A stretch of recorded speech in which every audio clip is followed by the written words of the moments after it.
Hello दोस्तों, flat wisely में आप सभी का स्वागत है। तो आज हम पढ़ रहे हैं properties of addition in natural and whole numbers. तो यहाँ से आपका 1 मार्क का क्वेश्चन बनता ही है सीटेट के अंदर भी, एंड ये छोटी क्लासेस में भी आपको क्वेश्चन सॉल्व करने में काफ़ी हेल्प करती है। सो लेट्स सी हमारी क्या क्या प्रॉपर्टीज़ हैं। तो यहाँ पे हमारी 4 प्रॉपर्टीज़ है जो हम पढ़ेंगे। तो चलो हम फर्स्ट देख लेते हैं। तो हमारी फर्स्ट प्रॉपर्टी है closure property. Closure property, okay. तो इस प्रॉपर्टी में क्या होता है, इसमें कोई भी अगर 2 नेचुरल नंबर है या कोई भी 2 होल नंबर्स हैं तो उनको ऐड करने के बाद जो भी हमारे पास सम आता है वो ऑलवेज या तो नेचुरल नंबर ही होगा या फिर होल नंबर ही होगा। एंड ये जो तीनों नंबर होंगे ये नेचुरल और होल नंबर्स ही होंगे। तो ये होती है क्लोजर प्रॉपर्टी। तो चलो इसके बारे में लिख लेते हैं। The sum of two natural और whole numbers is always a natural और होल नंबर। तो यहाँ पे बेसिकली ये जो कहना चाह रहे हैं इसका मतलब है कि अगर if p plus q is equals to r होता है तो ये जो यहाँ पे p है, q है और r है, ये सभी यहाँ पे कोई भी नेचुरल नंबर्स हैं।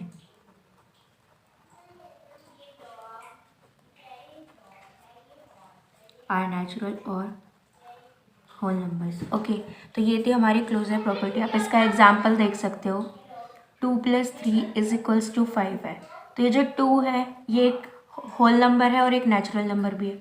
जो 3 है ये भी एक नेचुरल नंबर है, होल नंबर भी है। और जो इसका सम आया है ये भी हमारा क्या है, होल नंबर्स हैं ये हमारे, और नेचुरल नंबर्स भी हैं। तो ये आपके कौन से नंबर्स हैं, नेचुरल या फिर होल नंबर्स। तो ये है आपकी property, first property closure property. Alright, अब आते हैं सेकंड प्रॉपर्टी पे। तो जो हमारी सेकंड प्रॉपर्टी है वो है कम्यूटेटिव प्रॉपर्टी, ओके। तो कम्यूटेटिव प्रॉपर्टी क्या कहती है, ये कहती है कि अगर कोई भी 2 नेचुरल नंबर है उनको हम ऐड करते हैं तो उसके अगर हम रिवर्स को ऐड करते हैं तो उन दोनों का सम ऑलवेज इक्वल होगा। तो यहाँ पे ये कहना चाहते हैं कि अगर इफ़ p + q अगर हम करें तो ये ऑलवेज इक्वल होगा q + p के।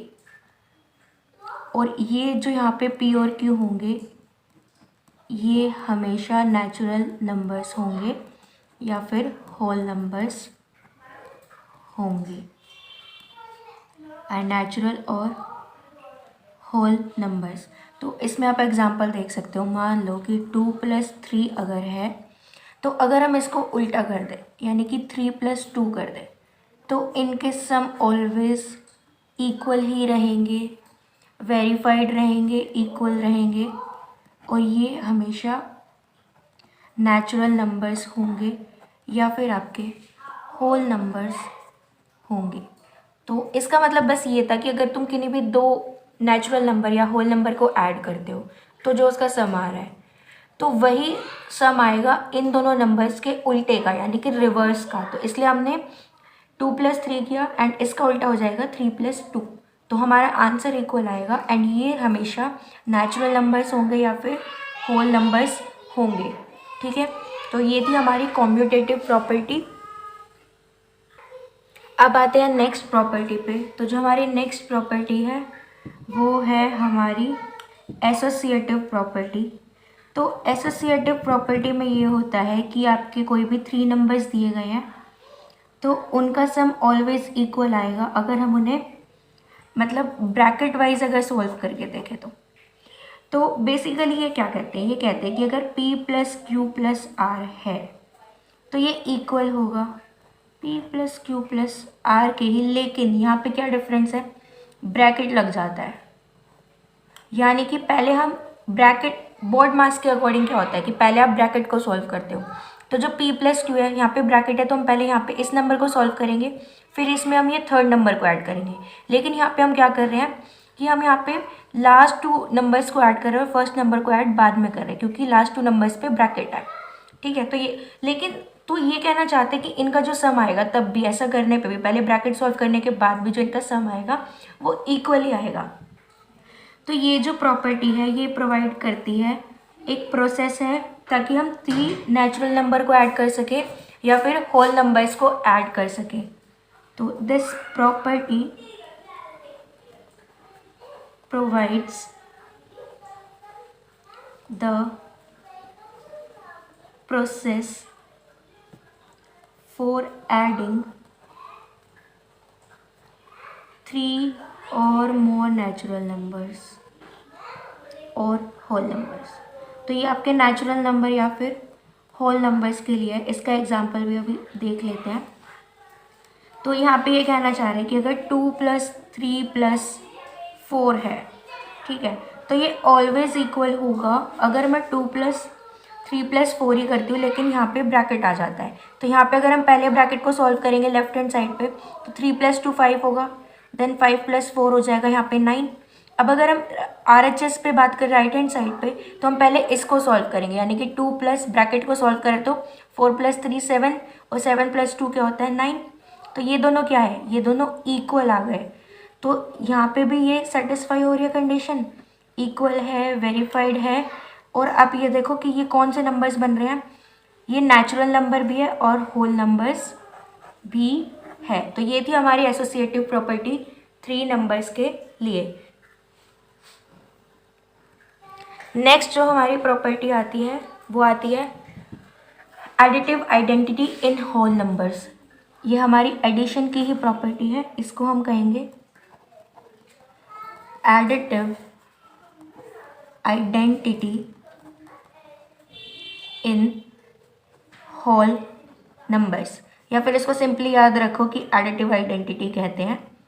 बट हमने इसमें बेसिकली मेन होल नंबर्स पे दबाव इसलिए डाला है क्योंकि अभी तक हमने जितनी भी ये 3 प्रॉपर्टीज़ पढ़ी हैं, ये तीनों प्रॉपर्टीज़ में नेचुरल नंबर और होल नंबर दोनों का यूज़ हुआ है। लेकिन यहाँ पे जो प्रॉपर्टी है, यहाँ पे होल नंबर्स का ही यूज़ है। ठीक है, तो यहाँ पे ये कहती है कि in the set of whole numbers, कि कोई भी होल नंबर्स का जो सेट है, अगर हम उसमें किसी भी नंबर में, मान लो हमने ये नंबर ले लिया 4, ठीक है, इसमें अगर हम 0 ऐड करते हैं तो ये इक्वल होगा अगर हम 0 के बाद वही नंबर दोबारा ऐड करते हैं तो, और इन दोनों का सम ऑलवेज इक्वल ही आएगा। इसका भी आंसर 4 आ रहा है और इसका भी आंसर 4 आ रहा है, क्योंकि 4 + 0 क्या होता है 4 होता है, और 0 + 4 क्या होता है 4 होता है। और ये भी एक क्या है, ये एक होल नंबर है। तो एडिटिव आइडेंटिटी में तुम बस ये याद रखना कि जहाँ पे भी 0 आ जाएगा ना, वो तुम्हारी एडिटिव आइडेंटिटी है। तो हमें ये प्रूव करता है कि अगर तुम p + 0 को ऐड करते हो तो वो 0 + p के बराबर होगा और ऑलवेज आंसर तुम्हारा p ही आएगा। मतलब जो हमने नंबर लिया था, अगर हम उसमें 0 ऐड करते हैं तो हमें आंसर में हमारा वही नंबर मिलेगा, कोई अलग से नंबर नहीं आएगा। ऐड करने के बाद तुम्हारा वही नंबर आएगा, और जो ये नंबर होगा ये कोई भी होल नंबर हो सकता है, क्योंकि जो तुम नंबर लोगे वो खुद एक होल नंबर होगा। तो यहाँ पे इस थ्योरी के अकॉर्डिंग, इस प्रूफ के अकॉर्डिंग, जो 0 है इसको हम कहते हैं additive identity for whole numbers. Additive identity for whole numbers. तो होपफुली आपको ये कंसेप्ट समझ आ गया होगा, ये आपको सारी प्रॉपर्टी समझ आ गई होगी चारों के चारों। तो thank you for watching it, bye. And subscribe करना मत भूलना, शेयर कर दो। ये छोटी क्लासेस में भी बच्चों के काम आता है, एंड सीटेट में भी डेफिनेटली 1 मार्क का क्वेश्चन बनेगा ही बनेगा। सो बाय बाय।